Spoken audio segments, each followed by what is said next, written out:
Hey, welcome back to training. Let's quickly cover the 4 weapon safety rules like usual. The first weapon safety rule is treat every weapon as if it is loaded even when you know it's not. The second weapon safety rule is never point your weapon at anything you aren't willing to destroy. The third weapon safety rule, keep that finger straight and off the trigger until you're up on target, ready to fire. And the fourth rule is know your target and what lies beyond. All right, you know the drill. Let's clear out our pistol to ensure we aren't training with a loaded gun.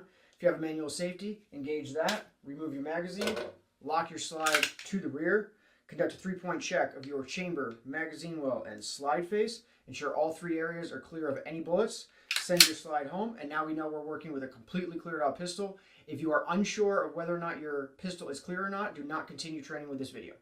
Today's lesson has 3 segments. We're going to start by reviewing proper sight alignment and trigger control.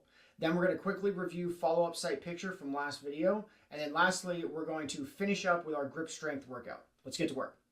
All right, let's go ahead, jump right into it. Fundamentals, stance, grip, sight alignment, good, smooth, steady trigger pull. And we're going to take 7 minutes right now and just focus on smooth, steady trigger pull. Because one of the biggest benefits of dry fire practice for beginners is training your brain, rewiring your brain to not be afraid of that gunshot. So for the next 7 minutes, we're just going to pull the trigger as many times as we can with good fundamentals to train our brain to not be afraid of this gunshot. And that way, once you go to the range,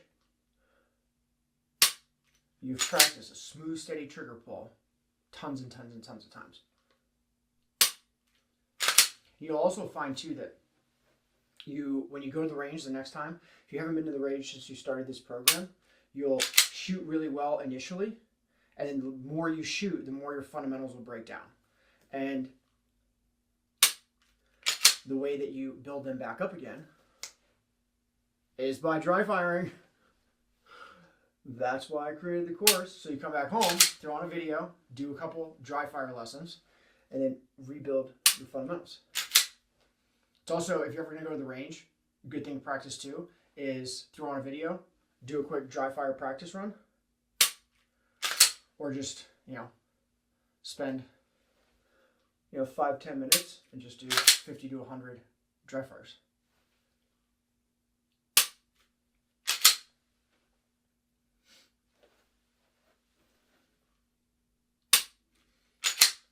Also, once you go to the range, a good drill to practice, especially if you, you can really only do it if you go with a friend, is have them load your magazine and then just give it to you, and have them put some blanks in the magazine. So you have, say you have a 10-round magazine, like 2 of them are blanks and the other 8 are live fire rounds. And so 2 of the times that you pull the trigger, nothing's going to happen, but you don't know which times those are. And so you're going to shoot like that bullet's going to come out, and then one time it won't.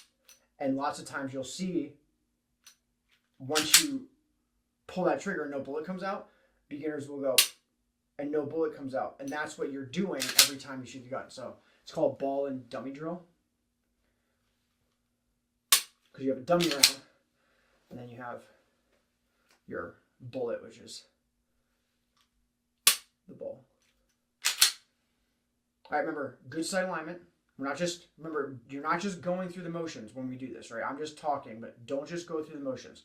Smooth, steady trigger pull, proper grip to your chest, punch out, equal height, equal light, center mass, smooth, steady trigger pull. Once you start, you don't stop. Don't just go through the motions. Don't get complacent in your training. Right? That's why one of the reasons I tried to keep this program short is so you could just have quick bursts of really good training. Right? If you start turning them into 30 or 45-minute training videos, then it gets too exhausting and you start to lose focus. But quick 15-minute video, just focus, get good training, and then go do what you were planning on doing. But for these 15 minutes, really focus on what you're doing. Remember, nothing moves except that trigger finger. I have mentioned that in a couple videos, but nothing moves, right? Just looking for this. Smooth, steady trigger pull, but nothing moves except your trigger finger. And you want those sights to not move at all when that shot breaks.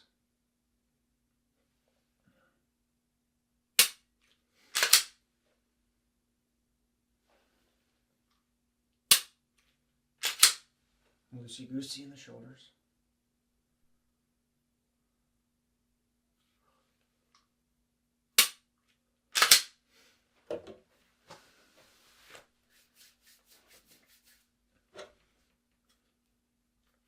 Remember to pick targets all around the room.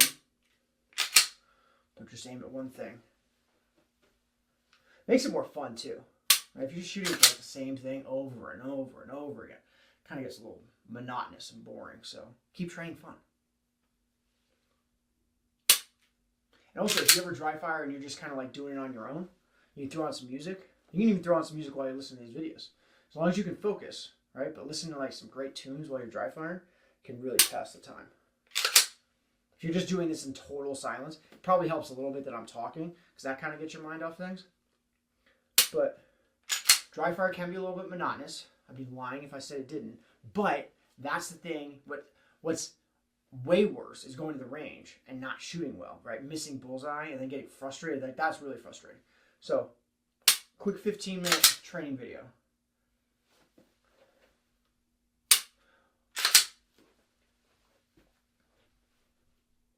Can really help you out. Bad rep. Better.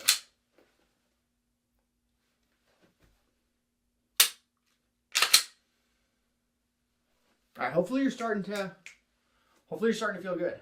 If you came in this a total beginner, I'm really like getting excited for you. Hopefully you are feeling a lot better about your fundamentals, and you're starting to really kind of grasp these concepts.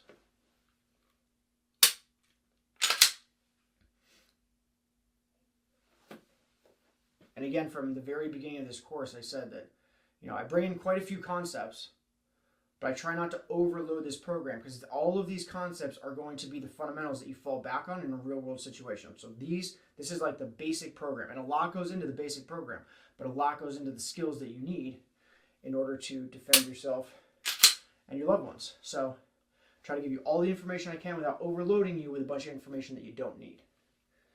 But trigger control, sight alignment, these are all like crucial elements. So we've got to nail them down. We have to practice them more than once. So that's why we repeat them, instill that muscle memory, make sure we have training to fall back on. All right, let's do this one more time.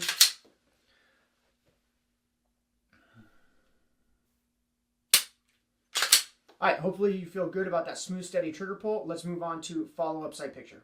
All right, we're just going to practice this quickly because, again, like I said in the last video, this is like hard to do with dry fire when you're only dry firing because you don't actually get that recoil. So just simulate your recoil, sight picture before, target, shoot, after, and come back. So 2 sight pictures per shot. And I actually thought of this last night, but a mathematical formula for all my math people out there. Number of follow-up sight pictures equals number of shots taken plus 1. So if you take 4 shots, you end up having 5 sight pictures. So a little mathematical formula to remember. If you take 100 straight shots, you have 101 sight pictures. If you take 1 shot, then you have 2 sight pictures. If you take 2 shots, you have 3 sight pictures. So remember, sight picture before and after. Smooth, steady trigger pull. Let's do this 2 more times.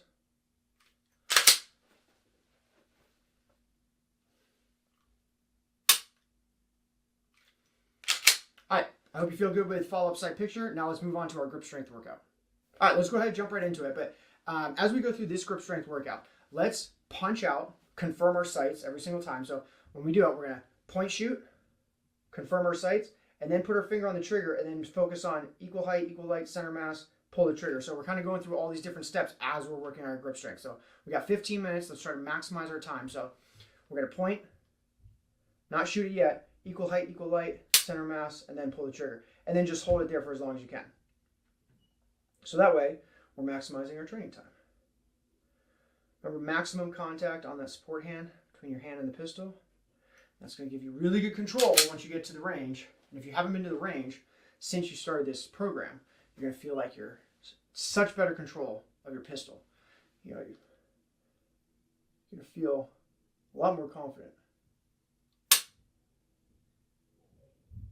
And actually, a quick story about that. I went to the range like 6 months ago with my sister, and she was interested in getting a pistol to carry. And so she wanted to try and figure out what she wanted to get.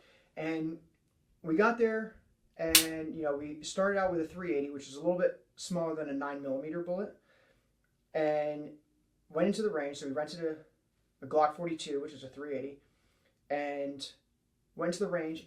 And every time she pulled the trigger, you could just see her like just freak out, and she just couldn't get over that bullet firing. And so I said, hey, let's go down to a 22. And so we went back out, rented a 22, came back in, and you could just see her visibly relax. And so we had we were in there for like 30 minutes, had a great training session, come back out, go to the counter, and, we were saying to the guy at the gun store, like, yeah, she felt really good about the 22. And he started saying, yeah, well, it's not a really good carry gun. Like, if you're going to carry a gun, then you should like stick with, anything like 380 and above. And I didn't want to get into it with the guy, but we walked out of the store, and, I could see her getting frustrated because she's like, okay, but I didn't like that gun. She's trying to like kind of pressure into buying a gun that she wasn't comfortable shooting. And, a lot of people would say, well, if you're not comfortable carrying a 380, then don't carry at all. And this is all my own personal opinion, but there's lots of opinions when it comes to the gun community, but I would rather have a 22 that I can reliably, consistently, and accurately shoot all day long than a 9mm that I'm going to miss or no gun at all, right? It's way better to have a 22 that you are confident with than a 9mm that you're scared of or no gun at all. And so we walked out of the store, and I looked at her, and I was like, ignore everything that guy just told you, because if she gets a gun that she's not comfortable with and she cannot shoot accurately, consistently, comfortably, and confidently, then how many times do you think she's going to go to the range? 0. She's never going to go to the range and practice. And if she never goes to the range and practice, how many times do you think she's going to carry that gun? Never, right? So she's never going to practice. She's never going to carry. So rather than getting a gun that's maybe not the best defensive gun, right, but something where she can grow her skills, become more confident. Also, a really nice part about having the 22 is the ammo is really cheap. So you can go to the range and it's not really expensive. 380 is expensive. So you can practice a lot more. So there's just lots of reasons to get a 22 if there's no other way of kind of getting over that reflex of like jumping, right? Instill the fundamentals and then graduate to like a bigger gun once you have more confidence. So I'm not saying get a 22 no matter what, because if you're comfortable with a 380 or a 9mm, they're by far and away way better defensive rounds. But if you're never going to be able to kind of get over that fear factor of that gunshot firing, then get something that you can confidently and comfortably shoot so that it's fun to go to the range. Because if it's not fun, then you're never going to go, right? You're never going to do something that stresses you out. And that's the reason people don't get training, right? Because training is usually super stressful. That's why I created this program, to make it like relaxing and fun and easy, right? But if going to the range stresses you out because you just hate your gun, you might need a gun that shoots a smaller caliber. So either sell your gun and get a new one, or just get a new one if you can afford it, and then go back and shoot the gun that you have now later once you're more comfortable. So that's my 2 cents on the subject. You have to do what you want to do, but that's a really hot topic, and a lot of people would disagree with that, but a lot of people would agree with that. So I don't know, it's kind of like 50-50 in the gun community, but my own personal opinion is, especially for beginners, if you're not comfortable, then don't carry a gun or don't own a gun that you're not comfortable shooting, because when situation ever arises where you have to use that pistol to defend yourself, you want to be confident with your gun and your abilities so that you're not second guessing yourself. So until next time, stay safe, live free, and with that, I'll see you soon.